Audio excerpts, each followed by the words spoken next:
I'm not. Okay. Yeah.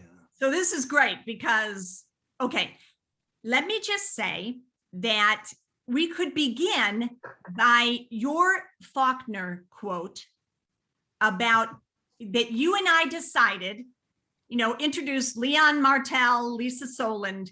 Together, we got together and we decided that we would create this 1-hour workshop on dialogue based on the Faulkner quote that Leon brought to the meeting, along with a plethora of other material. And the three things are experience, observation, and imagination. So not only is this workshop going to be fun for everybody that comes, but it's going to be fun for Leon and Lisa because they're going to put together the workshop with these points. And the points are selected based on Leon and Lisa's experience in the theater, observation of life, and imagination in general. What do you think, Leon? That sounds great. That sounds great. Okay. Jumping off from there. I've got a bunch of other useful quotes. One that I always come back to is George Bernard Shaw. And I paraphrase it all the time, but oh yeah. The man who writes about himself and his own time is the only one who writes about all people and about all time. Great. Okay, so why do you love that quote? That the reason you love it is because it says something about art. That if you write about your own experience and what's happening in the world right now, you will embrace all of life for all time. People identify. And it's like, if you try to be general, it gets, you were talking about it before, right? Specific. You must be specific. To reach the masses, you've got to be specific. Do you want that point or just say that quote as a point? Yeah, I'll throw that in. Oh, you know what? That should be one of your points, and then we'll be able to talk on that. Yeah. And in fact, it comes in. Do you know this writer, James McBride? No, but I'm writing it down. Okay. He wrote a book called The Good Lord Bird that Ethan Hawke did as a TV series. Wow. Okay. About John Brown. John Brown, the abolitionist. Okay. And great, it was a great TV series. And people were plugging this book, and I went, I got to read this. And he's an African-American writer, and he's writing about his family in New York. And it's all totally African-American characters. And I totally see my aunts, my uncles, like all you see, family is family. That's right. If you get to the core of something, don't stay on the surface. If you get to the core of it, you're right. That's exactly right. That's why Arthur Miller's work, I mean, many of the great playwrights, Tennessee Williams, that's why their work still sings. Oh, Albee, I love, I forget where I read about Albee, but Albee talking about the relationship with mothers. And this is, I don't know how this fits exactly. He's at a cocktail party later in his life. He said he was kind of drunk. And there was this couple of women that are coming over, and there was this tall, elegant woman, older woman. And he knew her, but he wasn't sure where he knew her from. Oh yeah, but this tall, elegant woman, and then this couple, it happened to be a lesbian couple that comes over to him, and they go, oh no, they're gonna want me to introduce her to this woman, and I can't remember who she is, And then the two women came over, and he says, oh, I'm making up, but Gloria and Jessica, how are you? Have you met? And they go, oh no, we know your mom.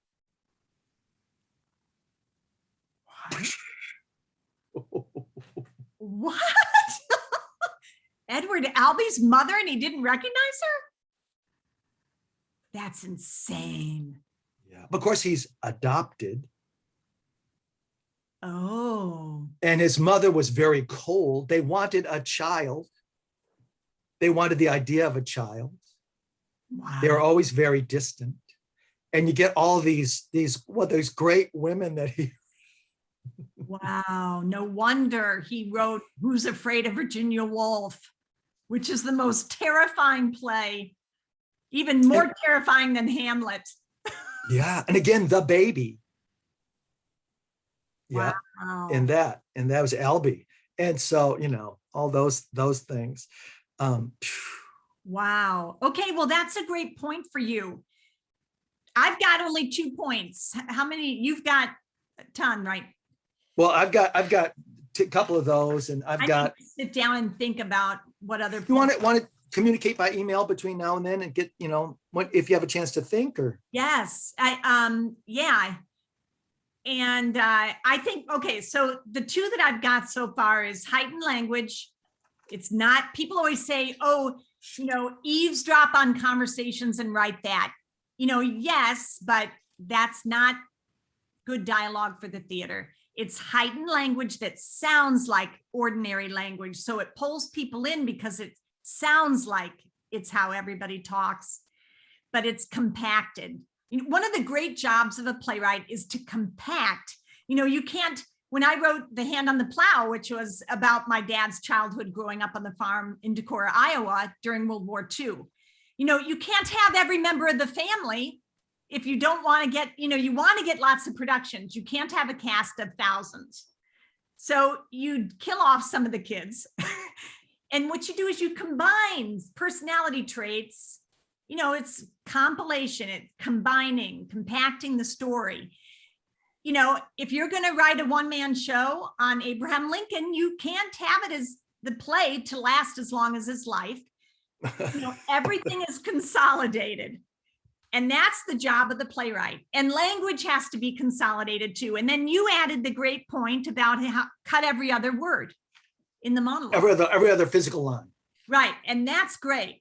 And then another point I had was bigger than life, which really is almost the same point, because if you're going to take only the highlighted, like I've been into these one-person shows now, you write the most impactful moments of their life.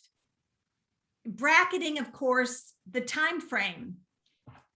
I have a concept about time. I call it the time frame, and that, so you can't, it's like the play begins here, the play ends here. So if you pick this time, you're not going to write every single thing that happened. You're going to pick the most significant things that change the person's life, because your character has to make some sort of a character arc over the length of the play.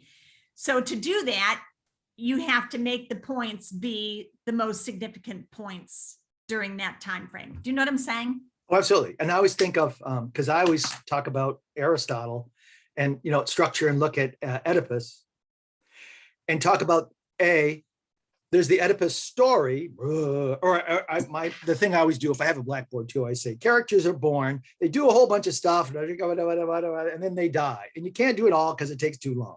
So you got to figure out what are you going to do, and then talking about inciting incident that brings all the chickens home to roost. And how Aristotle, they couldn't even have cuts. It was all real time in all those ancient Greek tragedies.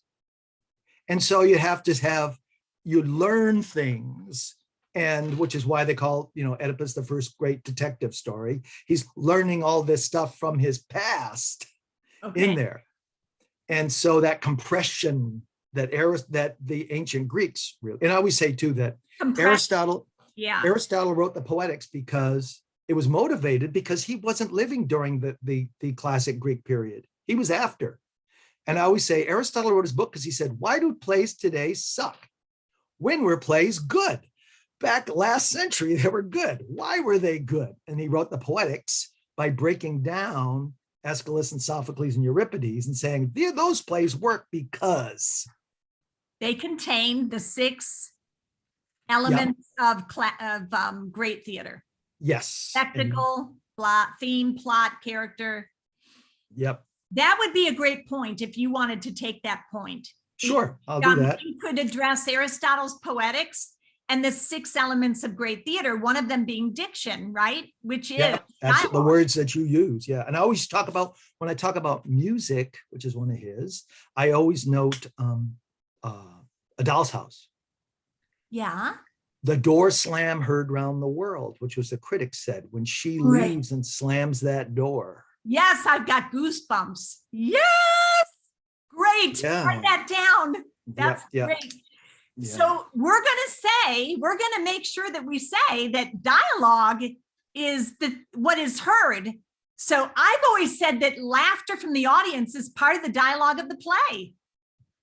Great. So I'll add that when you say that. When I teach monologue, at one point I have all the students sing their monologue. Wonderful. To see and it doesn't matter, like I always say, my favorite singers can't sing. Tom Waits, Leonard Cohen, Lou Reed. They can't sing. Yeah, the guy who did all those musicals on Broadway, that great actor, he can't sing either. Who am I? Oh, yes. My Fair Lady and no, that guy too. But I'm thinking finishing the hat. How you have to finish the hat. Oh yeah. Oh yes. Hey. During and I think because during COVID, I had my first haircut in 2 years yesterday. George. Yes. I had that Sweeney Todd hair until yesterday. What's the actor's name who did George the painting Sunday in the Park with George? Oh yeah. And I was just reading about him. Patinkin. Mandy Patinkin. Mandy Patinkin. Yeah. Yeah. And again, it's the phrasing, it's whatever it's the feeling inside it. And yeah, I think dialogue for theater is everything you hear.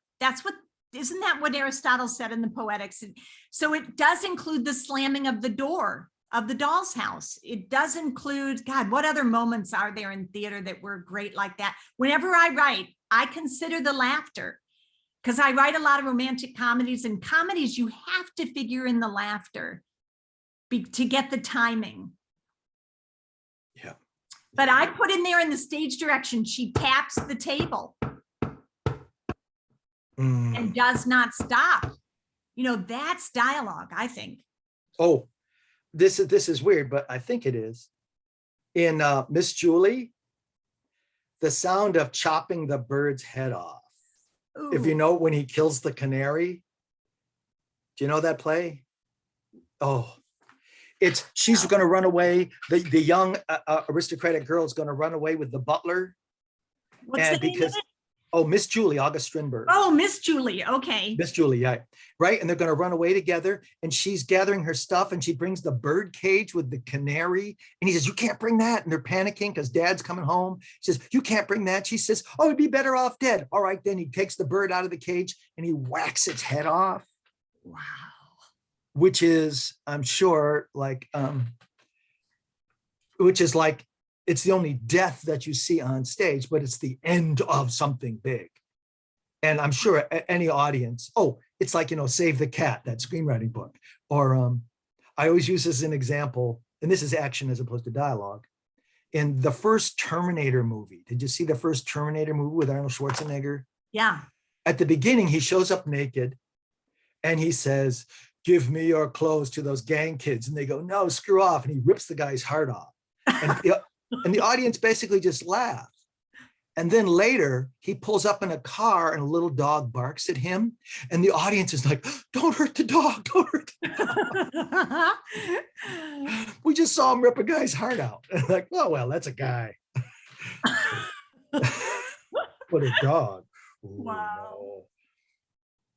That's great. So Aristotle's The Poetics, you're going to bring that up, and okay, I'll bring that up. Labels as, it's under there as diction, right?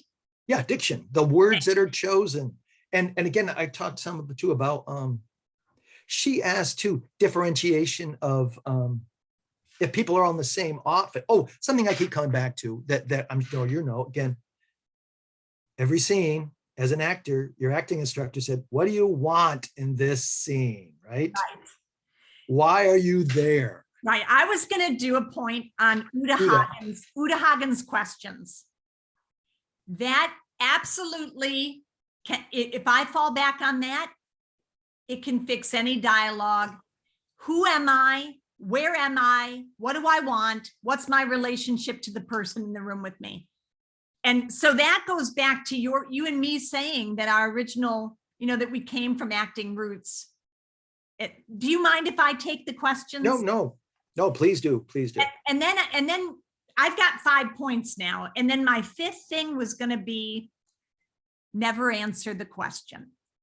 Oh, So if the character says, "Where were you last night?" Why do you ask?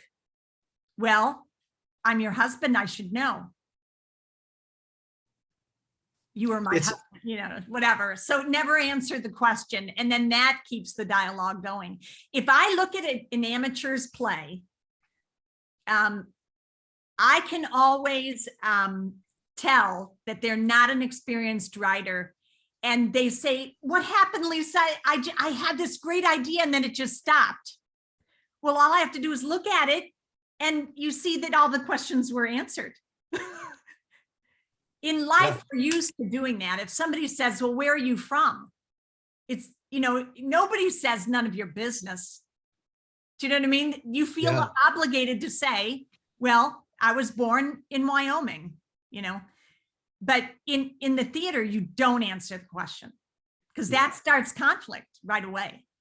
Is that it's okay? like, yeah, absolutely. I'm a big fan of Whose Line Is It Anyway? Yeah. Again, they have that question game they keep building. And any good comedy, being a stand-up comedian, that in those skits that are done, you don't resolve it. You continue to bring up or you create another scene as opposed to fixing. We're just raised to be fixers. Yeah. Compliant. And theater's not about compliancy. It's about struggle, conflict. Yeah. Right. Oh, again, protagonist, proagon, the one who struggles for agony. It's built into the word. I never thought of that. All the times I use that word, I never thought of that. Pro-agony. Yeah. Proagon, which it's the same root as agony. So it's whoever's struggling for something. That's what it is in Greek. You should do that. You should you should have one of your points, the word protagonist, and talk again about conflict, but pro-agony. So you could almost say the protagonist, I've always described it as the carrier of the action. The one who carries the action. It's not the hero anymore because we've had so many anti-hero stories. But you could say they're the ones in the biggest agony. Yeah. And again, comedy, it's even more. They're just struggling over something silly. And we laugh at them because they're suffering for something that we go, "Oh God, look at them." Yeah. Again, and I think of Oscar Wilde, who's writing for an audience that he's actually making fun of them, but convinces them that, "Oh, I'm not like them." Right. It is them. Oscar Wilde. My favorite quote of his is when somebody asked him once how his day was going. Do you know this quote? No, I don't think so. Oscar Wilde. And he said, "I spent all morning putting in a comma and all afternoon taking it out." Yeah. That really describes the life of a writer. I use his quote, was it, "If you want to tell people the truth, you have to make them laugh. Otherwise they'll kill you." Well, we always laugh the hardest at the most truthful statements. Oh.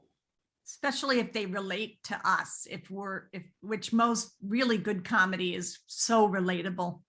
Yeah. Oh, do you know Eddie Izzard? Eddie Izzard? No. Eddie Izzard, brilliant. He was for a while a sort of transvestite, but stand-up comedian, but storyteller. Brilliant. Oh, in fact, he was so good. He was doing stuff, and Robin Williams saw him and went, "This guy's got it," and rented a space and brought Eddie Izzard in and brought important people to see him because they went, "Shh." And since then, he's gone on to do other things, to be a little legit actor, but also just such Baroque structure, and to the point, he's the sort of guy who he was doing his storyteller comedy act, right? And he wanted to do it in France, but he went, "I should do it in French." So he learned French. He wanted to do it in the language of the people that would be coming to see it? Yes. Wow. And then he was working on doing it in German. And Oh, he does. Oh, it's like callbacks, callbacks when, right? And so he'll be telling a story. He did this great thing. I still remember where he talked to Italians. Oh, he's doing classical references and comment and stuff and poop jokes and all just, and interwoven. And then he had this thing where he did Italians. It's so amazing. They ride their motor scooters and go, ciao. And then he would hit like sort of a dead spot in his routine. He'd just go, ciao. and just this great Baroque. Oh, one of the big moments for my life. Do you know Del Close? What's the last name? Close, C-L-O-S-E, Del Close. He was one of the original people for Second City. He taught Bill Murray, you name it, John Candy. He taught all those guys. And he came to see my comedy group, took us back to his apartment, and spent the night talking, And you appreciate, his apartment was books 2 layers deep everywhere, and coffee cups full of cigarette butts. And he's talking. And he's the only guy I ever met who I always say could make a Kierkegaard joke and a fart joke in the same sentence. Wow, that's pretty good. So profound stupidity. Wow. All by way of saying, John Cleese. John Cleese of Monty Python. Yes, I love John Cleese. I love Monty Python. Eddie Izzard was interviewing John Cleese. This is what my original thought. And he said, I know what you do. He says, you talk bollocks about things that are serious and talk serious about things that are complete bollocks. And yeah, if I can, this would be a point for me about comedy, because listening to sociologists talked about, they were saying, what comedy must, and these are like anthropologists, I think even was on NPR. And they're saying comedy must be useful because all cultures have it. Every culture has comedy. So it must be of use. Things that aren't of use disappear. So they say, what is it? And they say, because comedy, it's you take ideas and you stand them on their head. And it's a way to find new solutions. Which is why even in medieval courts, where you could lose your head over saying things, they would have the court jester who was allowed to make fun of stuff, because maybe a good idea would come out of it. And if they didn't cross a certain line, they wanted somebody to stir things up, and they were professionally, they had to do that. Wow. And so we almost need jesters today. Oh yeah. Comedians can't say hardly anything. You have to be so careful today. And that's how it was back then, right? Oh yeah. Use the jesters, because if anybody else said it, they would be held accountable. They go to prison or.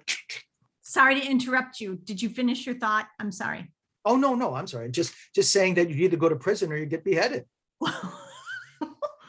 Well, that's great. Did you write that down? That's a great point. Your comment. Yeah, I'll talk about comedy. Yeah. And then I thought of another point too. And again, if you'd like, we can like narrow our points down and the main examples.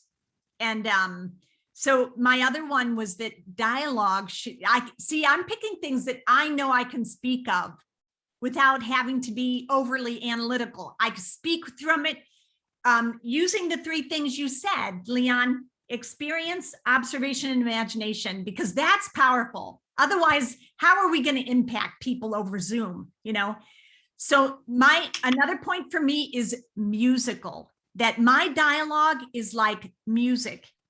And I have a very musical background. My family was very musical. I'm trained in certain instruments and I sing.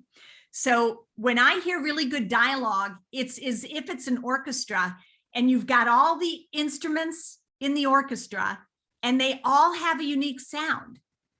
So you've got characters in the play that are sounding unique to themselves and they each have their own rhythm. You know what I'm talking about, don't you? Yeah. So that's if you don't mind, I'd love that to be one of my points. Okay. Oh, the big thing that made my comedy group was we did acapella singing. Oh, great. We would just burst into song in 3-part harmony. Oh, I love it. And we did a used car opera, which was like a car commercial, but it was all like snippets of operas everybody knew. Now is the time to buy a new car, and then you'll take yourself real far, and go on and on and on and on and on. Put your money down, and that's what broke us out. What we did, because no one else was doing that, and we could just burst into song and then stop and go on to something else. So you use classical tunes? Sometimes folk things. Sometimes you'd have a guitar in, but often it was just a cappella, and we just burst into song and then go back. So I love it. That's great. And in fact, one of our classic bits was what I did in graduate school, as I basically did an art history lecture, and the guys did all the slides. Uh-huh. And so one of them they'd be frozen, and one of them would be the pointer and keep pointing at the stuff that was the thing that did that. And they did, Birth of Venus, and Nude Descending a Staircase, and we did all those things. And I'm just this bored TA who's like talking about all this stuff. And we did, we set that I had to wear a tie, so I would have it around my head like a headband. And that we're doing those sorts of stuff, which is why we had a show on NPR for years. Great. And then that made it possible. We toured all over the country because our show was all over the country. Great. Gosh, what a great life you've had. Yeah. I have to keep telling myself that when I'm struggling. Yeah. Leon, I want to share something with you. Mm-hmm. Okay, so this is really poignant, and I've not had a chance to talk with anybody about this. My husband's golfing today, and I'm at home working, which I love because I have to finish this anthology. Well, okay, this is kind of, all right. So in this anthology, I've got students of mine that have written short stories with the theme of Christmas, because it's a Christmas anthology. It's going to be great. But I decided to add 5 famous short stories by famous writers. Okay, now here's the thing that's interesting. Being a writer myself. All right, so I'm researching and writing the bios that I'm putting in the back of the book on all the writers that are in the book. Well, I've been helping my writers construct even more effective bios on themselves, because there's a craft to it. Oh yeah. I haven't mastered it, and everything is different. Everybody wants a different focus, a different slant. But I've been trying to find the same slant, on all the bios. So I have 5 writers that are famous. Okay, you know all of them. Baum, who wrote The Wizard of Oz, Frank Baum, Charles Dickens, O. Henry. All right, so I'm researching their lives with the purpose of trying to write, 100-word or less bio on them. The most interesting, you might want to research this, is Frank L. Baum. I tried reading through what he did over the period of his life. Okay, I tried to write down every job he had, because I always thought it'd be fun if I did that on myself, because I've had a million jobs and I've always felt lousy about all the different things I've done. And can't you get focused? And a really good writer would just write one genre. What are you doing writing children's books and nonfiction? Anyway, all those objections that attack you from inside your own head. But I was reading, these are famous writers who stumbled upon, something that hit. Well, we may or may not do that, and maybe we already have, and we don't know it, but you live this struggling, insecure life as a writer.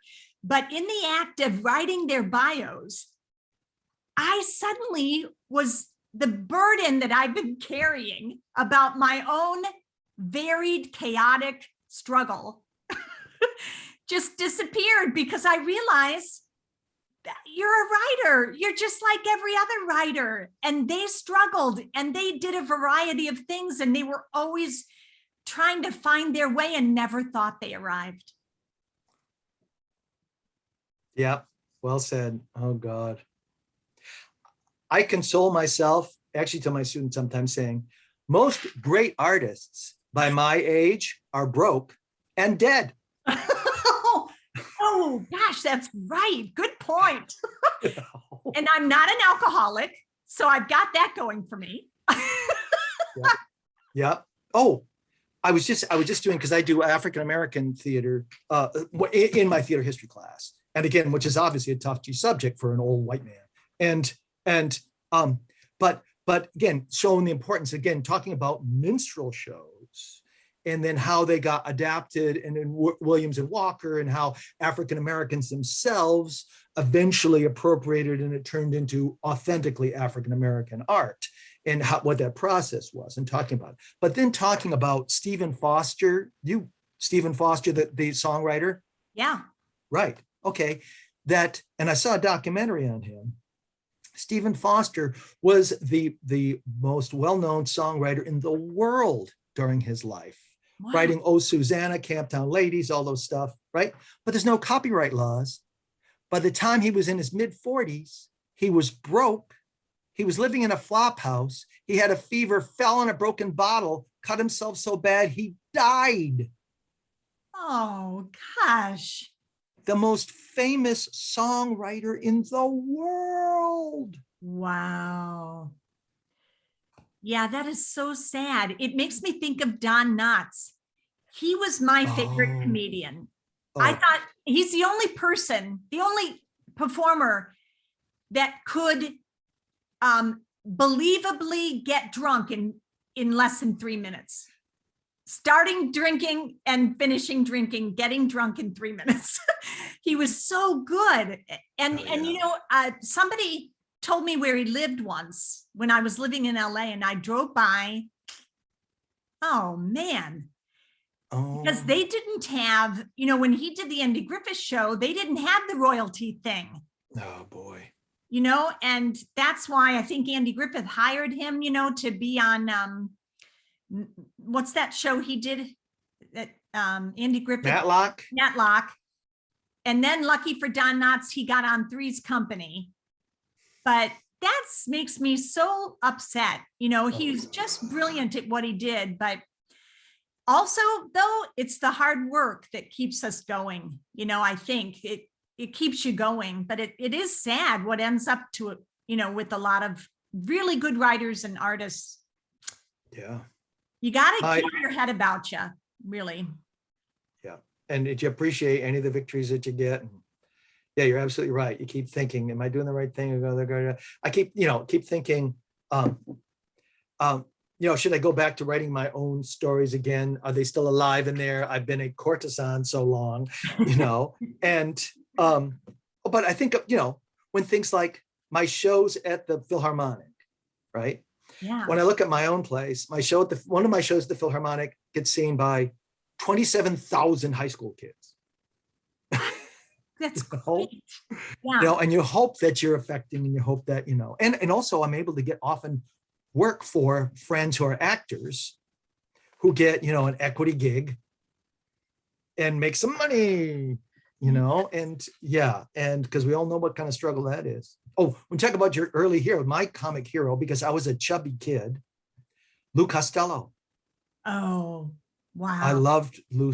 In fact, now, even in a class, I show, they read Weber and Field's early vaudeville routine. And then I show them Who's on First. Oh. And you see the evolution. Because even when you ask Abbott and Costello, who wrote Who's on First? They go, well, it's not like that. Because comedians take it and change it, take it and change it, take it and change it, and then add and add and add. Yes. Oh. Yeah, we stand on the shoulders of those writers who went before us. And that's why I keep telling my students, you're in this class because I expect you and hope you steal from this stuff. Nice. I want you to take it and then make it your own and take it the next step. Oh, I always tell them, do you know a play, The Merchant of Yonkers? And they go, no. You ever hear of The Matchmaker? And they go, no. You ever hear of Hello, Dolly? Yeah. Well, that's The Matchmaker with songs plugged into it. It's like smart people steal from. The Merchant of what was the name of the town? Merchant of Yonkers. Yonkers, that's right. Yonkers, there's a world outside of Yonkers. In Hello Dolly, I got to do that. I played Irish Boy. Yeah. Oh God. Oh, I was for motherhood, America, and a hot punch for orphans. Take off your hat, boys. Betsy Ross is passing by you. Whoa, the stuff, right? Talk about dialogue. Stays in your head. Yes. Good dialogue. Oh, that's another good point. If you want to take it, that's fine. But what I noticed too is that actors have an easier time memorizing really good dialogue. Yeah. If it's crummy, they can't memorize it. It's harder to memorize. Do you want to do that one or? Either way, it's totally fine with me. Okay. I'll write it on my list and then we can. Great. Let me check to see for sure what you said for me to cover so I don't step on yours. And so it says, we start with that quote. Okay, adding that in. You're taking heighten in. Yeah, your Faulkner quote, because when you do your introduction, say this is how Lisa and I formulated our hour. We decided to base it on our own experience, observation, and imagination. And you've got a plethora. I mean, I've been in theater since I was 16. I'm not going to say how many years, but all my life. I went to school for it, loved it, fell in love, did it my whole life. You probably were the same way. So you've got two people that have really invested their whole lives in this craft. They should trust us. Yeah, I wrote my first play when I was in 6th grade. I didn't even realize that's what it was. Partly because I wanted to have a role for the cute girl. And we were all playing Greek gods. I was Mars. And I got so upset. My mother had read the story of Oedipus Rex to me. And so I got so upset. I pretended to rip my own eyes out and drop 2 marbles onto the floor. Was that the play? Yeah. Oh, I love it. That's so good. In 6th grade. Oh, wow. And I had my friends dress up in, fake whatever togas. And actually had a friend years later complain because they had like bed sheets and stuff. And then my mom had made something for me out of one of her old dresses that was blue velvet. And then we had some metal roofing discs. So I had like metal stuff all over. Wow, gosh, that's great. So your whole life you've loved theater and been studying this. Anyway, so you were about to say, so you'll introduce yourself and then how we developed what we were going to talk about. Okay. Based on your Faulkner quote. Okay. And then what are your points? Do you want me to say quickly mine again or? Yeah, let me write it down here. My notes are not and then best. Maybe you should say yours. I've been talking. Okay, and I'll see if I even know. And well, we might need to separate and then email them to each other. Yeah.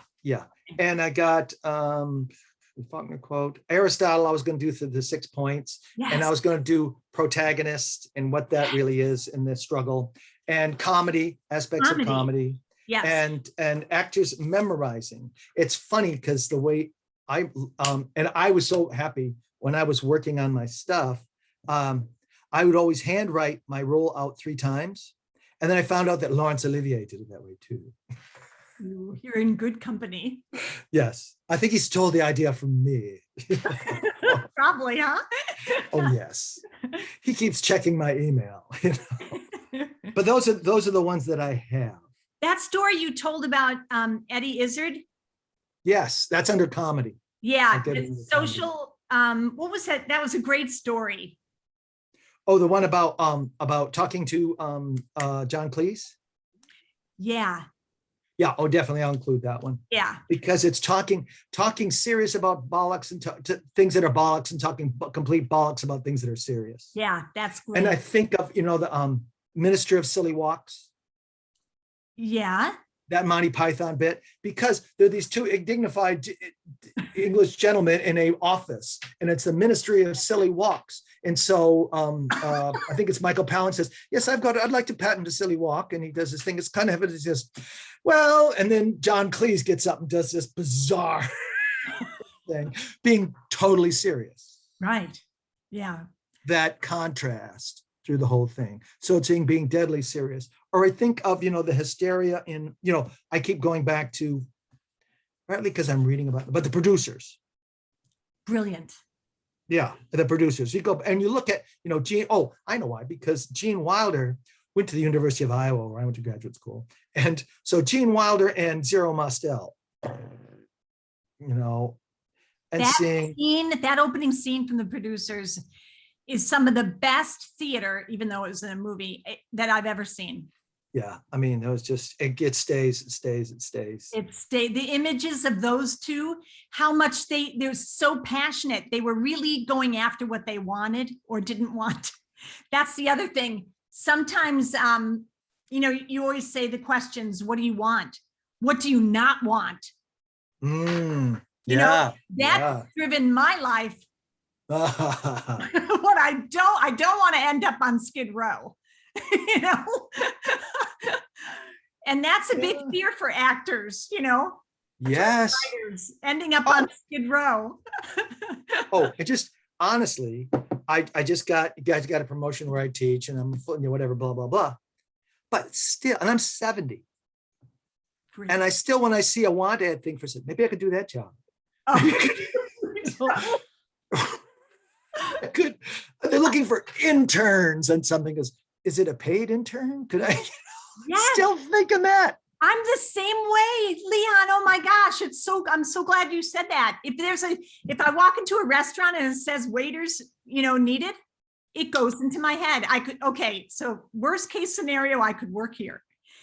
It drives my husband crazy. He said, Lisa, read your resume and then talk to me later. I have to be reminded that there's always that thing in the back of your head. I could be broke tomorrow. Yep. Well, even I'm just reading this Mike, of course, he's crazy too, Mike Nichols, but he's, between jobs and having nervous breakdowns and whatever else. And he's the same thing. He's worried. He's talking to people about how he's going to go broke. He owns a ranch with 40 Arabian horses in Connecticut. And he's going, what if I, Yeah, must be the same thing. He's buying original Monets. He's buying, art from Europe, and he's worried. Well, what am I going to do if I'm on the street? He worked with Elaine May. Is that her last name?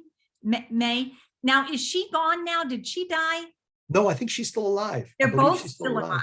No, he's dead. Oh, he's dead. He died a couple years ago. Just a couple years ago. He directed. Was it Mike Nichols? When did he die? What year? Like 3 years ago, maybe 2016, 12. And I should be reading the book. He's not dead in the book yet, so I'm not really sure. I think he directed a production of Who's Afraid of Virginia Woolf that I saw. He directed the film. Oh, he directed the film. With Richard Burton. Oh, and then he was in Who's Afraid of Virginia Woolf with Elaine May at one point in Connecticut. Oh, that's what I'm thinking. Yeah, he directed the movie with Elizabeth Taylor and Richard Burton. And he directed Silkwood, and he directed, it was Up and Down, did a lot of work. Carnal Knowledge with Jack Nicholson. Yes. Wow. Yeah. What a career the two of them have had. Yeah, boy. Yeah. We're standing on their shoulders, really. Yeah. Yeah. Yeah. It's so funny too, when I'm reading this book, because it's like, and I'm recognizing, and my students don't know. Oh, in fact, you'd appreciate this. Because I'm teaching theater history, and then I have one class that goes up to the mid 20th century. And I'm mentioning people like, Paul Newman, and they go, and eventually somebody says, the salad oil guy? No, Cool Hand Luke. Yeah, please, and, or even, and now I can't think of his name. And I even met him. Oh God. It's There's many in our heads. I know there's so many. It's a friend who just passed away. He's 85. He said, the hard drive's full. I just can't access.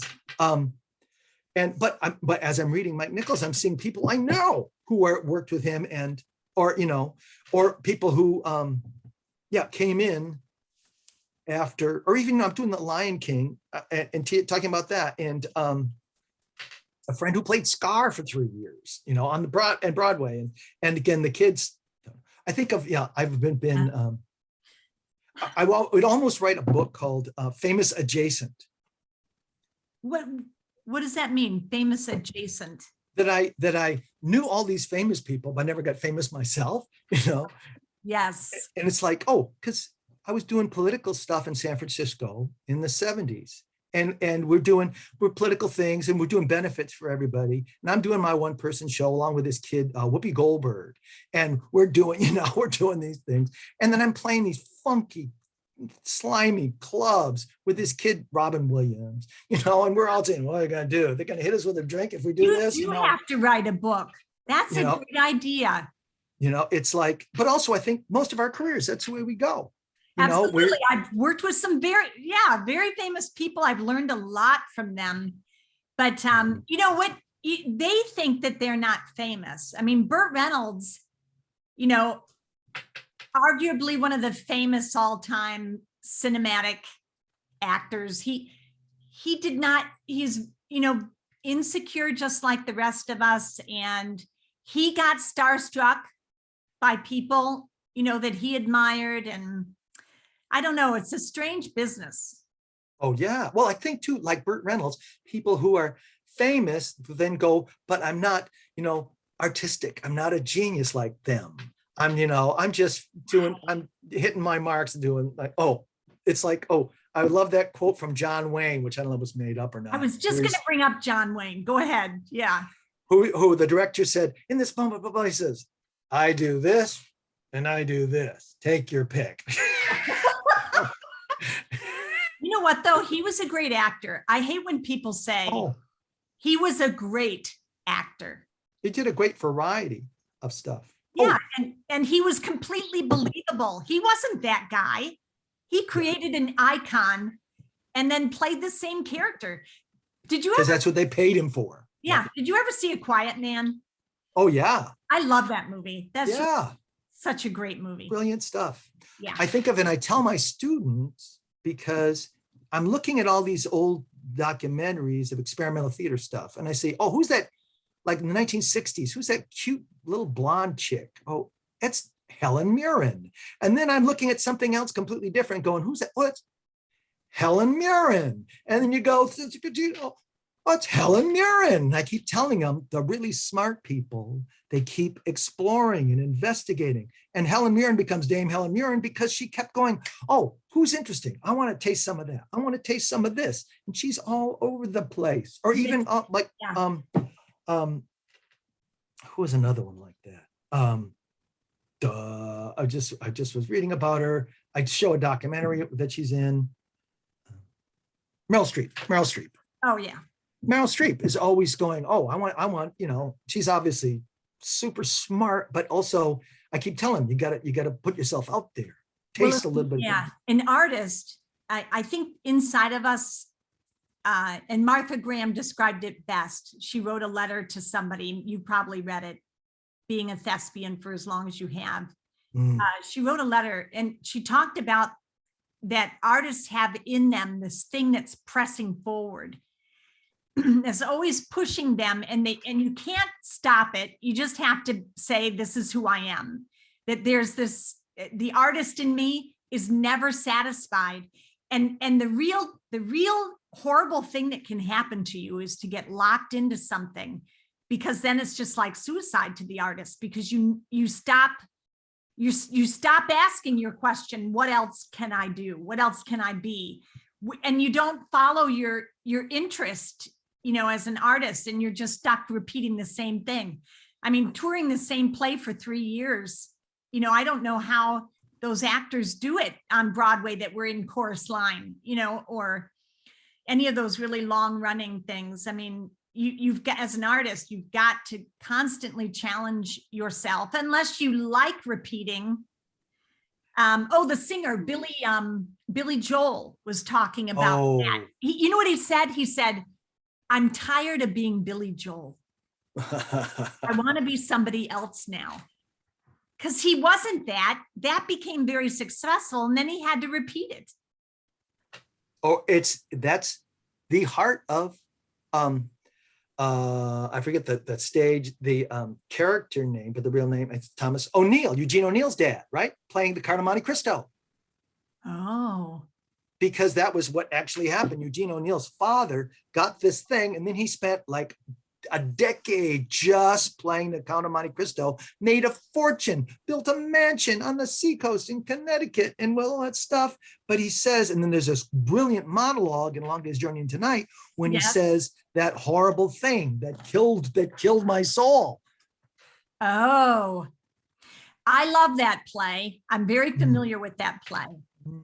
And I don't even know if we can watch a play like that anymore. Our attention spans have just shortened so much, but that is just, and the title couldn't be more perfect. It's like a very long slide into hell. I always show that clip of, oh God, now I'm trying to remember. Oh God, great British actor who I also just saw Jeremy Irons do it, and it wasn't really there. Plus, I can't remember the. Are you talking about Laurence Olivier? No, more recent than that. Oh, Brana? No, less recent than that. The one between them.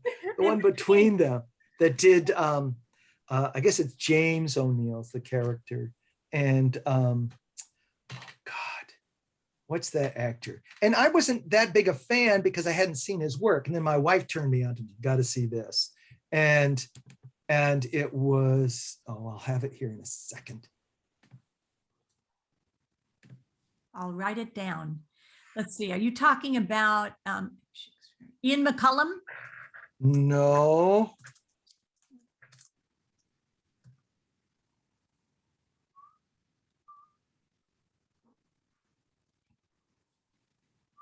What's your wife's name, Leon? Oh, Elizabeth Ruscio, Ruscio. And Elizabeth Ruscio. Okay. And does she write children's books, did you say? No, she writes poetry. Poetry, which could be a children's book. Oh yeah, she writes though. She actually she does her book is called Speaking Parts, and it's about her experiences as an actress often, and then various other things too. But one of her most celebrated thing was playing dead. I forget what it was. She's in a Patrick Swayze movie, and she talks about dang it, that's the wrong one too.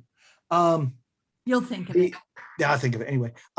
But playing a day being dead with a bullet hole in her head and blood in her brain sitting in a truck. And what's it like as an actor? When everybody comes up and looks at you and they're looking at dead, I forget the name, dead so-and-so. And she's there and they're all swarming around her. And you go, am I doing it well? Is this?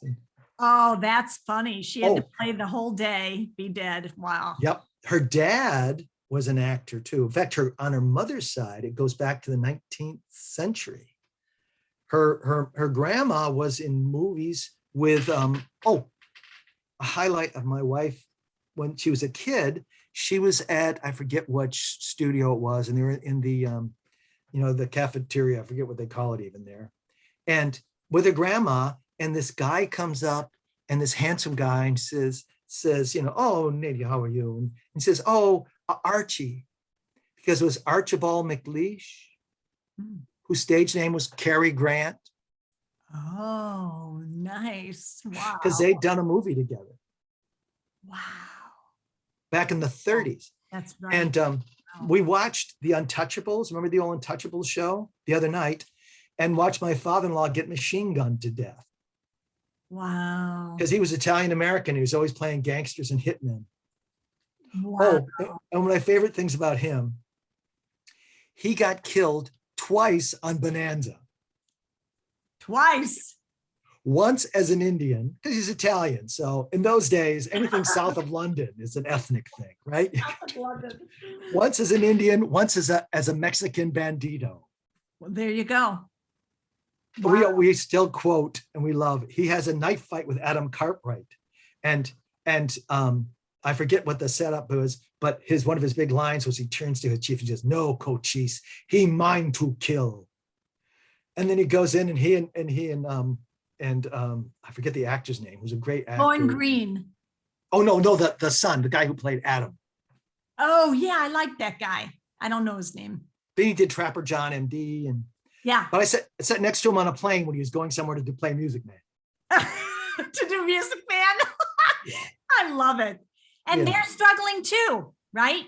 Everybody's just trying to keep it going, I guess. Oh, and he quit Bonanza because he was in that rut. He said, "I'm doing the same thing over and over." And he quit. And then later was doing Music Man. This was between, and then he did Trapper John MD, the TV show. Yeah. And so, but he was aware of, I gotta get out and do something else. Yeah, I'm making money, but.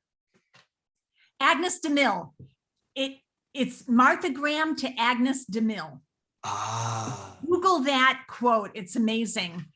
But anyway, I know you should. I know you have stuff to do too, but I love talking to you. How great. This is wonderful. In fact, if you don't mind, I would like to load this like into YouTube and not tell anyone about it till after the ALAP thing, but you could look at it in case you didn't write down anything that we said. Oh, good. Yes. Would that be okay? Yeah, great. And then we can send each other our bullet points for the lineup. How's that? Okay, good.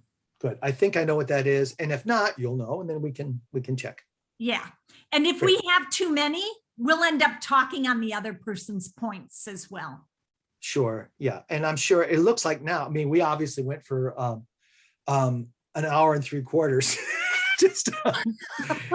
and we're just getting started. So, the main thing is we really need is moments going, focus on dialogue, There you go. So our bullet points will be dialogue focused and not the theater world at large. Yeah. And that'll boil us down to an hour. And then if there's questions, we can do that. This will be so much fun. Leon, you made my day. So. Oh, and you too. I'm so excited. And, tell Elizabeth that I would love to meet her, even though I won't meet either one of you in person, but someday maybe. Maybe someday, yeah. But again, we have the Zoom escape, and we can stay in touch here. We could do another theater talk and post it again on. It might be of interest to some people. Yeah, and get in touch with Mark. He's such a great guy. He's such a wonderful Mark Pabus, wonderful performer, great guy all around, just great human being, which I think is, as we both saying, the primary thing. That could be one of your points. You'd speak on it better than me. The fact that good dialogue comes from a good person. You can't write a quality character if you don't have certain qualities yourself. You know what I mean? I think that's an interesting thing to talk about. That I've seen people try to write lovable characters and they can't write them. Do you know what I mean? Do you know what I'm talking about or no? Yeah. And not that I'm all that, but you have to be kind of a good person to write good people, I think. One of the things I loved about Irene was that she would, and you really notice it because she gathered this group of like 5 actors and took us with her to Italy. And I realized we were all the same because we were all deeply curious. Oh, great. When we'd meet anybody, and Irene was like that, and she would, looking at you, she'd go, "Oh, this woman who looks like a princess behind you. What is that one? That is the angel. That is very nice." And she'd say, "Oh, you have so many books." And and she cared about whatever. Wow. And we were all like that. We were all interested in people. And then also there was a British company there.